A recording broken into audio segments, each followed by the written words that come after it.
never had this case before, because normally when you get a knee injury like that, normally it happens through football. And someone like myself that's played football, you normally get it from a bad tackle, from something dangerous. But this, it just happened while I was asleep. So she couldn't explain it. So what's happened is, she now tried to help me, gave me this, gave me that, blah blah, but still nothing is happening. So what's happened is, all of a sudden, and all this has happened, as soon as this happened, from being fully active, now I was now in a wheelchair. I'm using crutches, I'm using this, so it was so tough for me. And you can imagine, I've got a lot of coursework, I've got a lot of exams to deal with, and on top of that, having to deal with another knee injury. So to cut the story short, this took a lot of 9 months, and through that 9 months I was getting sent to this, they'll send me to this department, and then when they send me to this department, they will touch my knee, they will touch it here and there, they'll be like, oh, okay, you know what, how are you feeling? And the mistake I was making was I kept on telling them I'm feeling fine.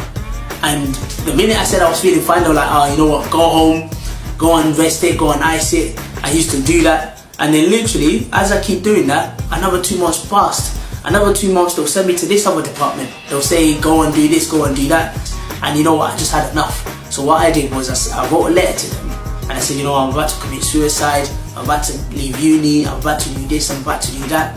And then they now decided to finally give me surgery on my leg.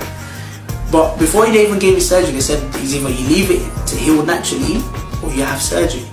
But for me, I tried to let it heal naturally, and it was just so difficult. And it was just literally a case of where the pain became too much, and I needed something to do with it. So, and afterwards, they decided to give me surgery. And even before the surgery, there was a lot of problems, there was a lot of issues, and which obviously I don't even want to even go into it. But the day they decided to give me surgery, they were supposed to tell me that I needed someone to be with me, because when they give me the anesthetics, it's going to affect me afterwards. But because they didn't tell me, I didn't get anyone. I just said, you know what, I'm okay with myself.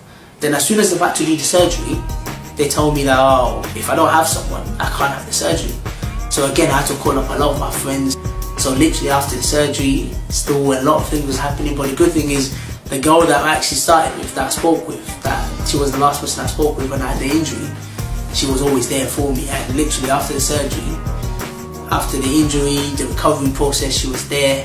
She was always supporting me, and you know what, I was very, very grateful to have someone like that there. If not, it would have been very, very difficult. And after this injury, what it really taught me a lot of things, and one of them is literally, there's some friends that before I had the injury, they were always with me, they were always chilling with me. As soon as I had the knee injury, they disappeared. They were like, oh, you're on your own, blah blah, I don't have time, I don't have this, I don't have that. And literally, it was a very good moment for me, because obviously it made me realize that when you need help, that's when you know when your friends are. But then also another biggest thing he taught me was giving my body rest. I was so active that I wasn't resting properly, and because of those rests, that's accumulated to a lot of things happening within my knee. And literally my knee got overflowing of good inside the knee. And because I'm not resting, I'm doing this work, that work, football, table tennis, all these things together, that has impacted massively on my knee. But one of the biggest things that this knee injury did was giving me that idea of what Mr. CV represents today. And that Mr. CV he represented, because he really showed me that I needed to improve myself. I needed to update my CV in terms of financially, I needed to become better. Physically, I needed to become better. Mentally, I needed to become better. And this was the greatest thing that knee injury did to me. And it's the same message I want everyone to have, is that you should push yourself and you should strive yourself to become better. And you need to invest in yourself and be yourself. And literally, this is what I'm really proud today, that I can celebrate my knee injury. And I'm really proud today that I've made the most out of my knee injury through my positive mindset.